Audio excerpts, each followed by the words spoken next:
yang sudah kita pelajari di bab listrik statis ya, yang pasti. Apa aja umumnya?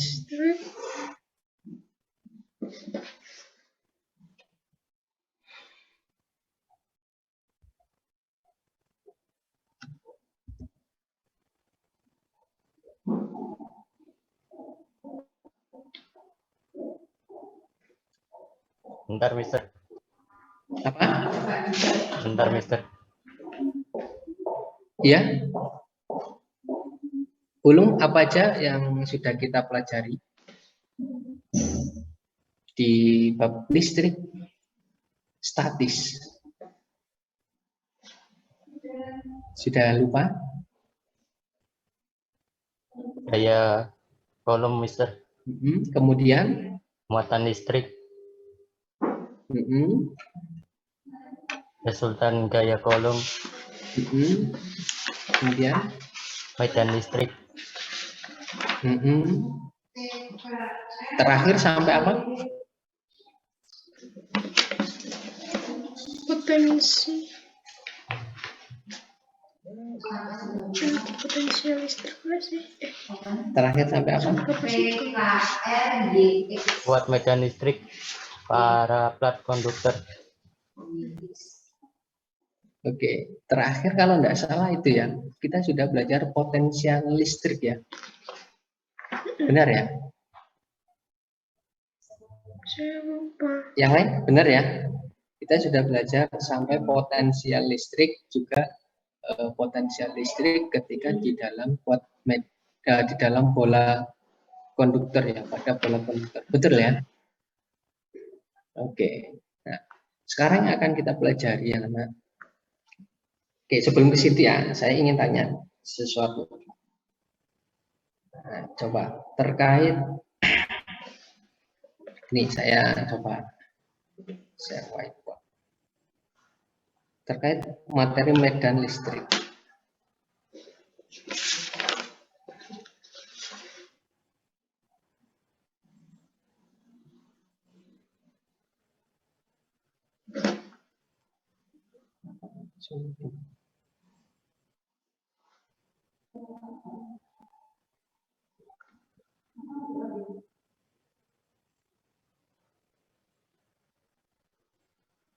Nah, ini ada dua buah patan. Buah patan. Katakanlah ini jaraknya. Nah, ini. Di sini ada titik tertentu ya. Di sini ada titik A.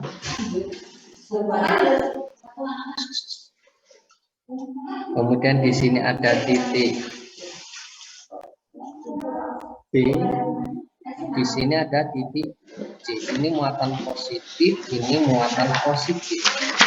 Ini jaraknya adalah R, jaraknya R. Dari sini juga jaraknya dari sini.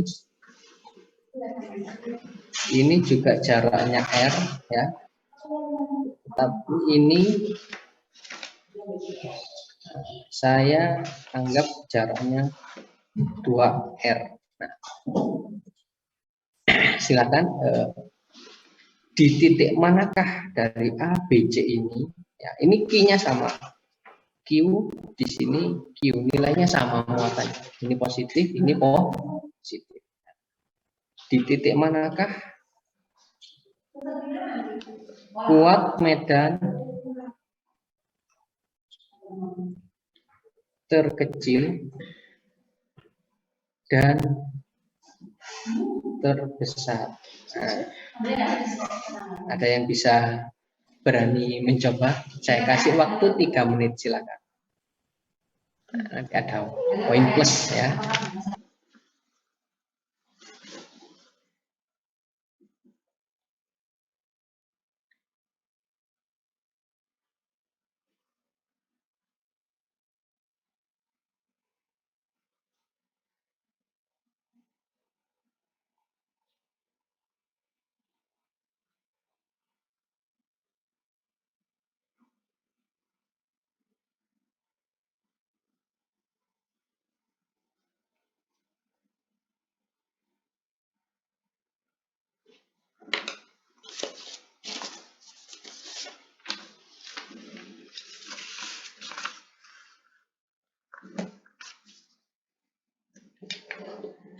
Di B itu terbesar ya, Mas?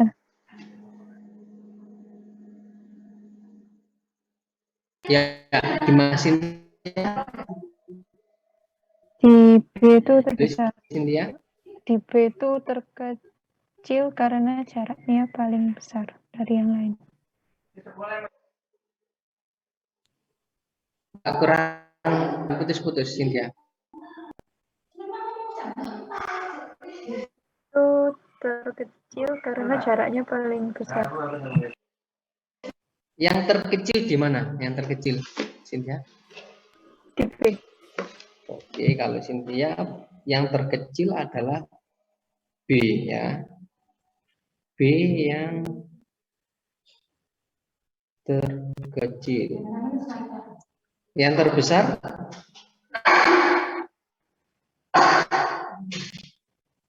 yang terbesar di titik apa? Titik A. Atau masih menjawab satu ini Cynthia?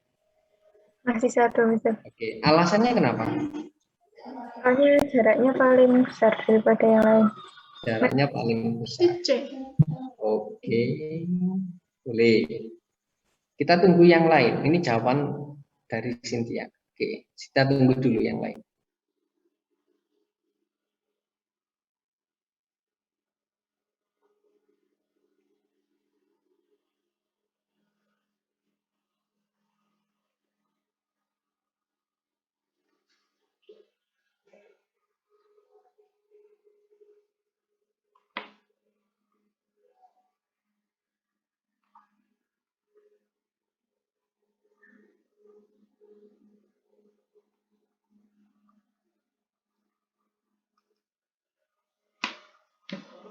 Berarti kalau misalkan kuat medan terkecil, kecil kan B karena dia jauh.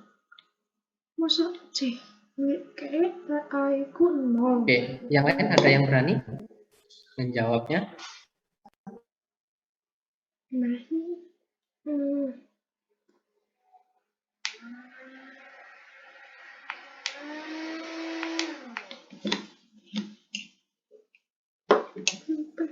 Yang lain yang berani? Bukan nggak berani, Mas. Imam Fadil, Paham. Syarif, Arya?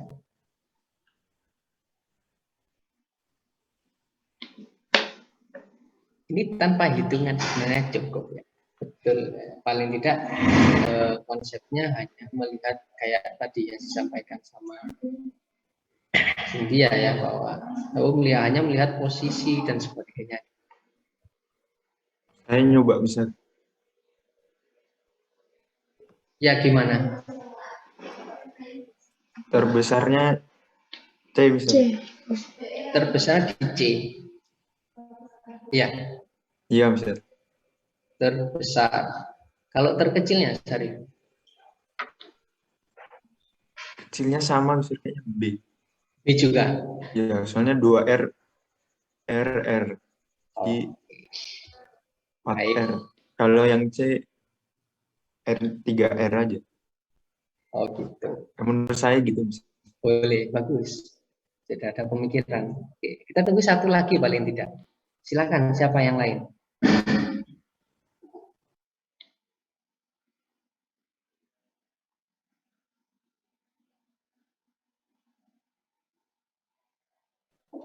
Yang lain?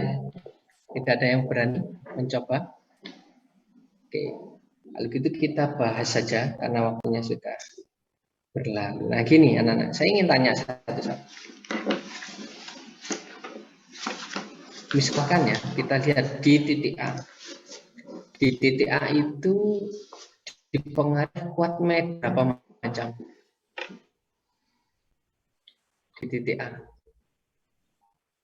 Dipengaruhi oleh kuat medan berapa macam? Ini anggap Q1-nya, ini adalah Q2-nya.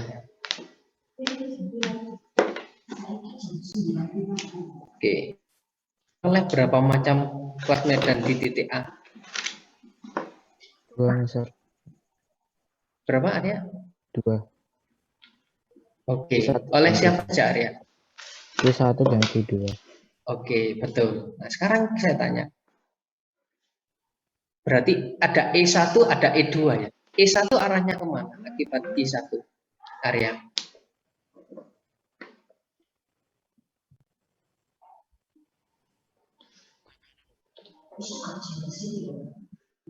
E1 di mana E1?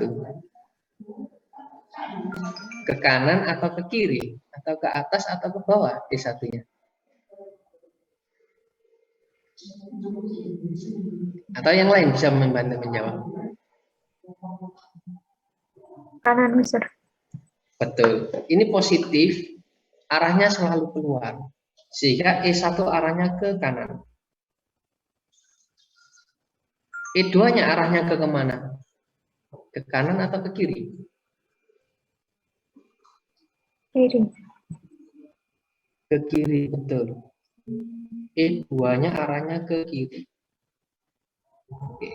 Saya ingin tanya, ketika di titik A, nilai E1 dengan E2 itu lebih besar mana?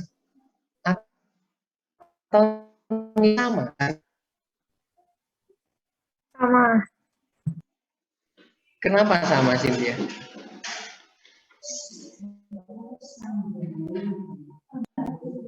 Kenapa sama E1 dan E2 ini? Kenapa sama? Kenapa? Soalnya di A itu 0.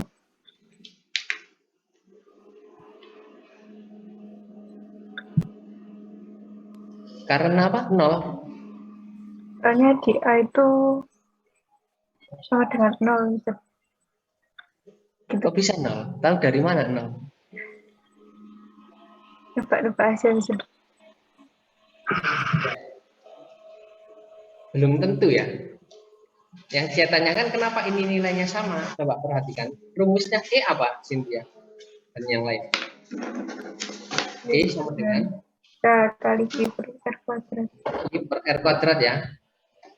Coba dilihat. E1 dan E2, Q-nya sama apa beda? Q-nya sama apa beda? Nilainya?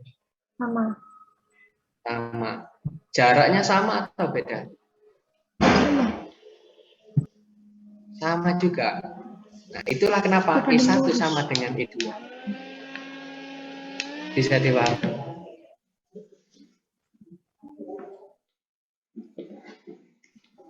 Yang lain bisa memahaminya?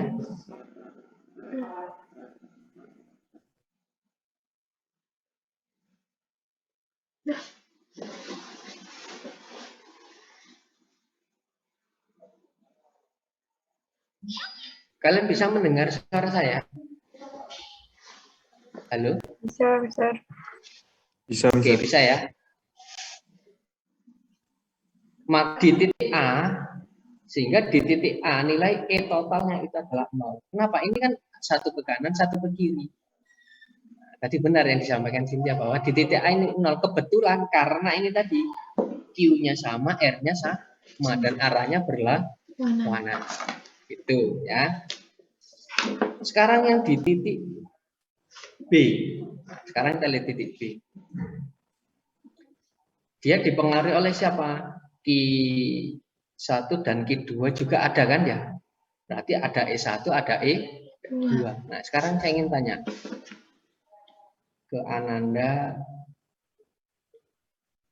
Raisa. E1 arahnya kemana, Raisa? Kiri. Di titik B. Kak, E1 itu apa sih? Saya nggak paham. Ke kanan, Mister. Ke kanan. Oh, kanan. E1. E2-nya Raisa. Ke kanan atau ke kiri? Kiri. Kenapa ke kiri?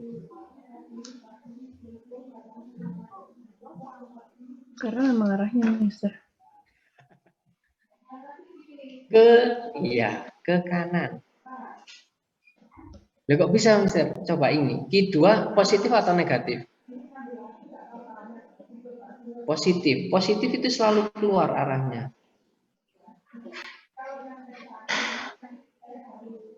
Positif itu selalu keluar. Ini juga. Ya kan? Ketika B itu di kanannya Q2, berarti ini menuju ke mana ini arahnya? Ke kanan, berarti ini juga ke kanan. Oh, Nah, berarti sekarang itu kiri-kiri. berarti E total di titik B ini kan sama-sama ke kanan ya. Berarti gimana? E1 ditambah B2. E2. Nah, itu. Apakah nilainya 0 ini? Tidak kan ya? Ada nilainya kan? Oke. Sekarang di titik C. Coba sekarang saya tanya ke Ananda apa ya? Enaknya ini. Satria. Nah, Satria E1-nya arahnya kemana kalau di titik C Satria? Kiri, Mister. Ke kiri. E2-nya arahnya kemana? B2 arah ke kiri. Ke kiri juga kayaknya. Ke kiri juga betul. Nah, berarti E totalnya adalah E1 ditambah E2 juga. Nah, sekarang bedanya gini. Lihat jaraknya. Ketika di titik B, ya, ini ada 2R. Jaraknya lebih jauh daripada di titik C. Maka E yang di C dengan E yang di B itu kira-kira besar mana? B atau C? Besar. Besar mana? C. Besar yang C. B. I don't know. yang mana? C. C, betul. C. Kenapa? Seperti ini. Sekarang E-nya B dengan E-nya A besar mana? B. Besar B. Maka yang terkecil E di titik mana? A. Ya, kurang tepat dikit. Berarti yang terbesar di titik mana? Titik C. C. Nah, ini Syarif betul. Gimana? Bisa ini memprediksi kira-kira di mana tanpa hitungan. Jadi kalian harus tahu cukup dengan hubungan E dengan Q-nya, juga hubungan E dengan R-nya. Nah, ini bagaimana? Itu kalian bisa mendeteksi. Itu ya. Lebih sulit ini atau lebih sulit kalau hitungan, kan? Kalau menurut kalian? Hitungan. Kalau ininya dia salah, hitungannya berarti ke belakangnya salah bisa. Gimana, Syarif? Kalau nentuin arahnya salah berarti kan hitungannya salah bisa. Jelas. Dari awal sudah saya katakan, kuat medan maupun gaya kolom itu besaran vektor, dia ada arahnya.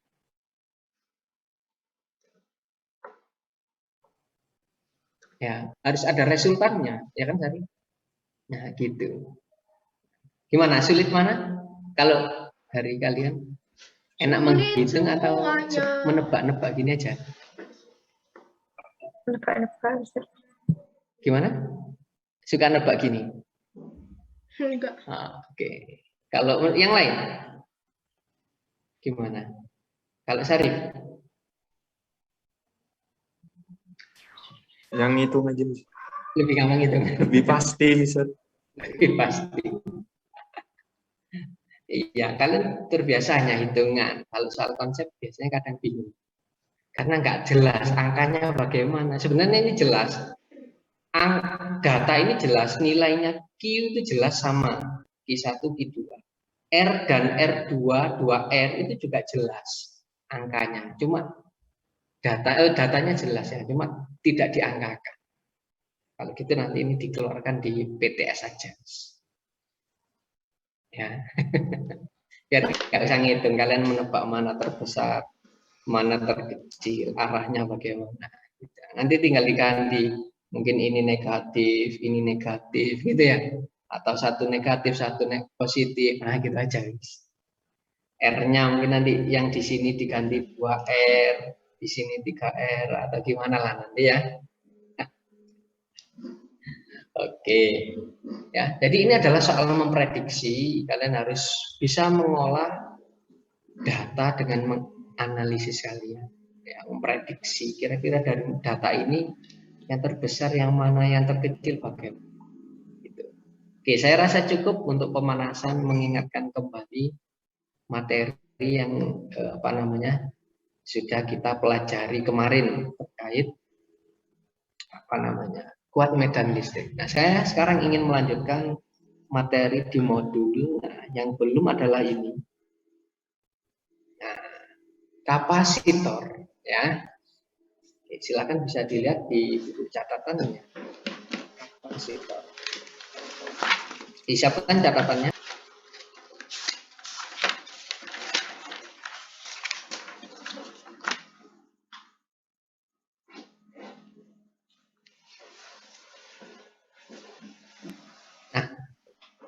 Ini anak-anak ya, kapasitor ya. Oke, kapasitor itu dia adalah suatu bahan elektronik ya. Di alat-alat elektronik itu hampir semuanya di situ ada yang namanya kapasitornya di situ. Kalau kalian di rumah punya barang elektronik yang rusak, tidak terpakai, daripada hanya dibuang saja, bolehlah kalian membongkarnya. Ya, yang memang tidak terpakai tapi ya, jangan di rumah ada TV misalnya tak bongkarin, ya tidak apa-apa kalau nggak dimarahin ya. Ya. Bolehlah kalian coba dibongkar. Apakah betul sih ada kapasitor? Nah, itu seperti apa? Kalian boleh main-main dibuka seperti itu ya. Saya sendiri di rumah juga sering ya barang-barang yang sudah sangat lama, sudah 10 tahun yang lalu dan tidak terpakai memang rusak, saya bongkar, saya cek seperti ini. Nah, kapasitor itu fungsinya adalah tidak lain ini,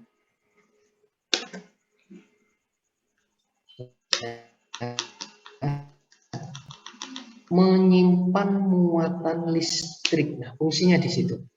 Ya. Dalam hal ini fungsinya apa? Muatan listrik itu disimpan, tidak lain nanti endingnya juga menyimpan energi listrik. Nah, itu sangat penting pada bahan-bahan elektronik. Kalau tidak ada kapasitor, nanti barang elektronik akan cepat rusak. Ya, ketika misalkan di situ nanti voltasenya tidak stabil, gitu ya, itu akan berpengaruh nanti. Ya. Jadi sangat penting dengan adanya kapasitor ini. Gitu. Nah, seperti apa sih sebenarnya bahan kapasitor itu? Nah, sebenarnya dia itu bentuknya seperti ini. Dua plat inilah ya. Nah, tapi sangat kecil kalau di dalam. Dia itu adalah dua plat yang dipasang sejajar. Ya. Oleh karena itu simbolnya adalah dua garis sejajar. Nah, ya itulah kenapa simbol dari kapasitor itu adalah dua garis yang sejajar. Beda hal dengan tegangan. Kalau tegangan kemarin kan dua garis, satu panjang, satu pendek, ya kan? Tetapi kalau kapasitor ini dua garis yang sejajar, karena dia adalah merupakan dua plat yang berjajar dan segaris. Nah, seperti itu. Nah, kaitannya dengan muatan dan tegangan. Besar kapasitas itu adalah ini. C sama dengan Q dibagi V. Nah, apakah kapasitas kapasitor? C besar ini adalah kapasitas atau besarnya kemampuan kapasitor untuk menyimpan muatan. Itu namanya adalah kapasitas kapasitor. Ini kemampuan menyimpan muatan atau energi. Nah, apakah kapasitor itu dipengaruhi oleh Q dan V? Sekarang saya ingin tanya ke Ananda. Coba Farhad. Kalau menurut Farhad, ya, Mister. apakah kapasitas kapasitor C ini dipengaruhi oleh Q dan V? Farhad? Kalau menurut saya Iya sih, Mister. Apa namanya? Berhubungan gitu sih, Mister. Iya, gimana menurut kamu hubungannya? C dan Q berbanding lurus atau berbanding Kalau terbalik? dengan Q-nya itu berbanding lurus, sedangkan kalau dengan yang V-nya itu berbanding apa Iya, terbalik. secara matematis sangat betul. Secara fisika sangat kurang pas. Sama kayak gini, Farhad. Tadi saya katakan kapasitor itu bahan. Ya, saya punya kapasitor ini bahannya itu. Ya, kalau dia dikasih baterai 10 volt dengan dikasih baterai 12 volt, apakah bahan ini tiba-tiba berubah, Farhad? Tidak, Mister. Enggak. Itu bedanya fisika. Kapasitor tidak Ya, tergantung pada maka Q, berarti sebenarnya nggak berpengaruh. ini hanya secara matematis hubungan antara C, Q, dan V. Tetapi tetap C berpengaruh, berarti. tidaklah dipengaruhi oleh kedua ini. Nah, jadi pahami ya, siapa yang jadi penyebab, siapa yang jadi akibat, harus jelas. Itu bedanya fisika dengan matematis. Nah, sekarang gimana misalnya? Nah, kalau kapasitor sendiri itu kaitannya dengan ini. Nah, tadi adalah kapasitor itu adalah dua plat yang sejajar, ya, dua plat yang sejajar ini, ya kan? Nah, sehingga dia itu dipengaruhi ini loh. Nah, satu A itu apa? Luas penampangnya, nah, bergantung dari penampang ininya, bergantung dari penampangnya, ya. Jadi kalau di situ luasnya ini besar, ya berarti mau menyimpan muatan besar, ya, luasnya ini, luas pelatnya ini. Yang kedua, dia juga dipengaruhi oleh ini, D. Apa itu D? D ini adalah jarak Bisa antara keluar. platnya ini. Nah, gitu. Jadi di antara dua plat ini ada celah yang berjarak D. Bisa dipahami? Itu. Jadi yang mempengaruhi besarnya kapasitas kapasitor yang pertama A, yang kedua D. Nah, ada yang ketiga. Apa itu yang ketiga? Ini di antara celah itu tadi kan ada ruang sisa ya di antara sininya ya. Nah, itu adalah kaitannya dengan ini bahannya, permitivitasnya. Kalau di situ adalah hanya udara biasa atau ruang hampa, nilainya adalah 8,85 ini.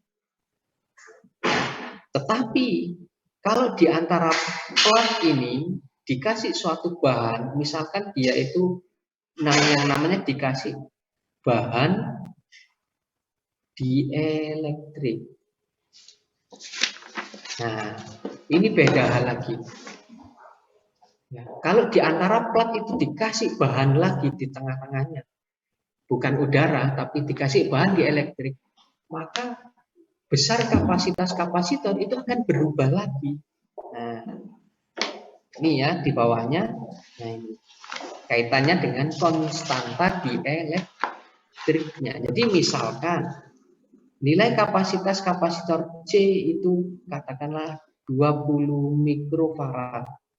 Ya. Ini kalau di antara plat itu ruang hampa atau hanya ada udara saja. Tetapi jika diberi yang namanya bahan dielektrik dengan konstanta dielektrika sama dengan 3, maka nanti kapasitas kapasitornya, saya tulisnya adalah C aksen, itu ya tinggal 20 dikali 3. Berarti nilainya menjadi 60 mikrofarad. Bisa dipahami ya fungsi dari bahan dielektrik ini. Paham ya anak-anak semuanya ya? Nah, sehingga sekali lagi saya katakan apa yang mempengaruhi besarnya kapasitas kapasitor? Yang pertama luas. Yang kedua jarak antar plat, yang ketiga adalah bahan dielektrik. ya, bahan dielektrik. Nah, seperti itu. Itu ya. Masih ada waktu sekitar 20 menit. Ada yang ditanyakan terkait kapasitas-kapasitor ini? Paham ini ya? Atau ada yang tanyakan? Silakan. Saya kasih waktu 1 menit. Tidak ada yang ditanyakan? K-nya berapa, Mas? Iya. K-nya. Nah, nilai K masing-masing nanti. Nilai K bergantung bahannya nanti diketahui. Apakah 2, 3 atau bagaimana. Itu kalian tidak perlu menghafal. Nanti di soal pasti diketahui berapa nilai konstanta bahan dielektrik masing-masing. Gitu. Ya. Jadi bergantung bahannya nanti, apakah bahannya dari besi, dari baja, dari sodium, dari apa gitu masing-masing ada. Dari kaca atau yang lain gitu ya. Dari baja laut.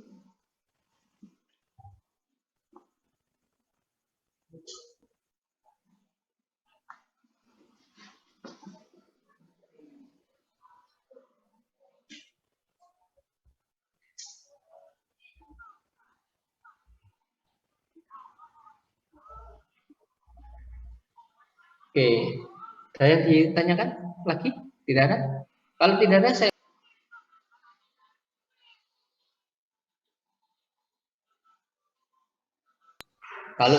saya lanjutkan ya. Contohnya ini, yang ini sekarang terakhir ya. Rangkaian kapasitor. Nah, sebenarnya sederhana. Kalau kalian sudah menguasai rangkaian resistor listrik dinamis, kan juga sama, ada rangkaian seri, ada rangkaian paralel. Ini sama persis, hanya ya. Yang membedakan ini anak-anak. Ketika rangkaian seri, nilai C total kalau kapasitor itu yang 1 per ini. Kalau yang resistor kemarin ini kan tinggal ditambah ya. Nah ini kebalikannya. Kalau rangkaian kapasitor dia seri itu C totalnya adalah di 1 per C1 ditambah 1 per C2 dan sebagainya. Namun Q-nya ini sama. Q1 sama dengan Q2 sama dengan Q3. Karena apa? Konsepnya hampir sama dengan arus ya. Arus di sini kalau tidak ada percabangan kabel, maka di sini muatannya sama di mana-mana. Sama kayak arus kan? Kalau di sini satu kabel ya arusnya sama semuanya, ya kan? Nah, itu satu konsep yang sama dengan rangkaian resistor. V-nya juga gitu tegangannya. Ini sama dengan waktu resistor dulu, bahwa V total itu adalah antara V1 ditambah V2 dengan V3. Sama ya. Yang membedakan tadi hanyalah C totalnya saja. Bahwa pada kapasitor C-nya terbalik, C totalnya. Kalau rangkaian seri ini 1 per CS, 1 per C1 ditambah 1 per C2 dan seterusnya. Sedangkan yang paralel, nah, kebalikannya, C totalnya tinggal dijumlah saja. Ya kan? Tinggal dijumlah. Sedangkan muatannya, ingat, di sini ada titik percabangan. Nah, sama konsepnya dengan arus, berarti dibagi muatannya. Q1 berapa, Q2 berapa, Q3 berapa. Nah, Q totalnya itu sama dengan Q1 ditambah dengan Q3. Nah, itu konsepnya sama. V-nya bagaimana? Ya sama, bahwa V1 sama dengan V2 sama dengan V3 itu sama dengan V total jika memang di luar sini tidak ada kapasitor lagi. Nah, ini sama konsepnya dengan rangkaian paralel saat kita belajar resistor di listrik dinamis. Nah, masih ingat ya itu ya? Kalau sudah ingat itu jadi enak sebenarnya, sederhana. Kita hanya mengulang, yang membedakan hanyalah nilai C totalnya saja yang membedakan. Nah, gitu. Baik, ada yang ditanyakan terkait ini? Kalau tidak ada, contoh soal coba kita lihat. Mana ya ini?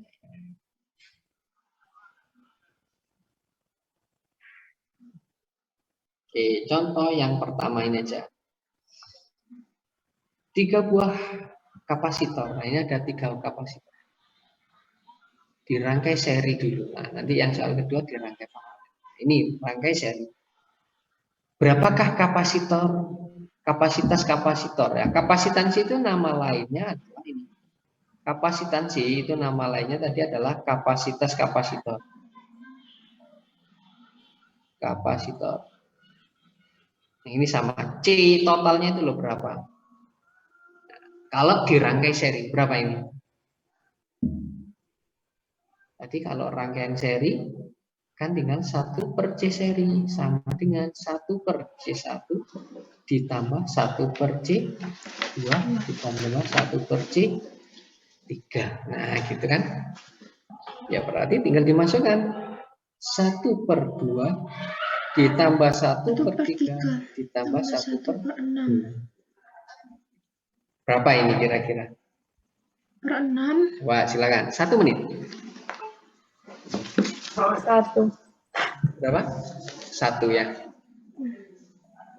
Oke, betul. 1 mikrofarad. Oh ya, untuk satuan kapasitor, kapasitas kapasitor C, itu satuannya adalah farad. Atau kita simbolnya adalah F. Kalau mikrofarad ke farad itu sama kayak mikrokolom itu ya. Satuannya sama. Kali ini mikro ya. Mikrofarad. Dirubah ke farad ya berarti tinggal kali 10 pangkat min 6. Gitu saja ya. Ini bagus. Sekarang pertanyaannya yang B. Muatan yang tersimpan pada tiap kapasitor berapa?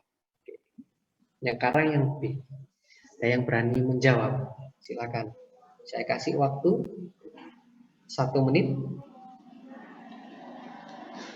Silakan dicoba.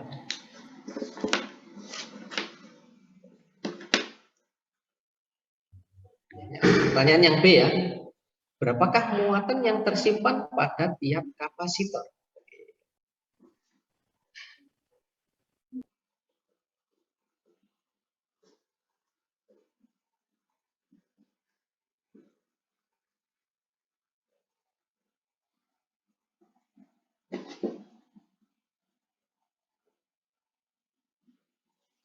Jadi masih kan nomor 2 3.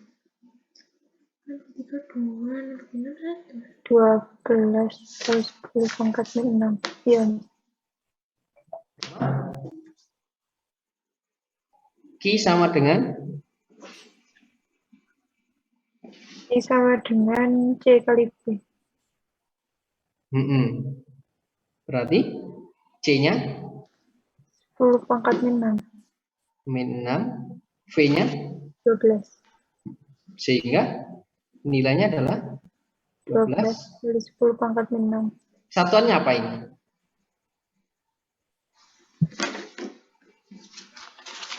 Kolom. Kolom, betul. Pertanyaannya, ini kan Q aja ya. Padahal di sini adalah tiap-tiap kapasitor. Berarti Q1 berapa, Q2 berapa, Q3 berapa? Sama. Kenapa kok sama? Seri. Betul. Ya, ingat rangkaian seri ya, saya gambar di sini. Nah, rangkaian seri kapasitor Q total dengan Q1 dengan Q2, Q3 ini sama. Nah, sehingga nilai Q1, Q2, Q3 itu ya ini 12 10 pangkat min 6 kolom. Bagus. Bisa dipahami ini anak-anak ya. Oke, yang terakhir pertanyaannya di situ adalah berapakah V tiap kapasitor atau V1-nya berapa, V2-nya berapa, V3-nya berapa. Silakan, saya kasih waktu 1 menit. Siapa yang mau mencoba?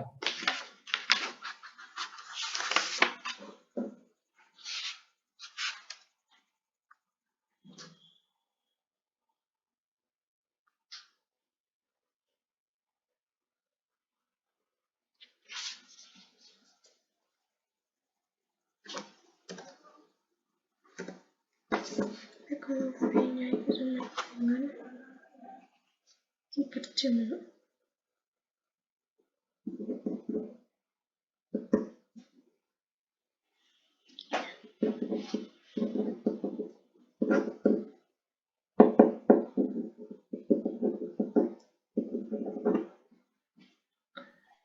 Enam, 4 sama 2. Salah. Aku salah. Ya, berapa, Cynthia? Yang V1? Yang V1 tuh yang kapasitornya 2 kali. Enggak, itu yang V1 tuh yang Ini yang 1, ini 2, ini yang 3. yang Untuk 1 6 volt, yang 2 4 volt, yang 3 2 volt. V3 2 volt. sudah yakin ini ya? Atau masih ragu? Dan Saya yakin. Oke, kok bisa tapi? Dari mana V1-nya didapat ini? Cynthia. itu kan Q-nya Q sama dengan C kali V, berarti V-nya sama dengan Q per C. V sama dengan Q per Per C. C. C, gitu ya. Oke. Berarti untuk V1, Untuk V1 kan Q-nya 12 kali 10 pangkat min 6 dibagi Q1 kali C 1. 1 tadi ya. Q1 semuanya sama kan ya? Q1, Q2, Q3 tadi ya. Nilainya sama, maka 12, 10 pangkat min 6 dibagi C1-nya adalah 2. 10 pangkat min 6. Seperti ini ya. Iya. Betul ya. Bagus. Berarti V2 ya tinggal dimasukkan. Q2 itu nilainya sama ini tadi ya. C2-nya berarti ini 3 kali 10 pangkat min 6. Tinggal C 3-nya 6. Betul. Nah, kalau dijumlah sekarang V-nya berapa ini? V totalnya 12 volt. 12. 12. Apakah sama dengan yang di soal? Sama. Sama. Au. Maka konsepnya ini sesuai bahwa V total sama dengan V1 tambah V2 tambah V3 sesuai dengan konsep dari rangkaian seri. Nah, seperti itu. Sampai di sini bisa dipahami?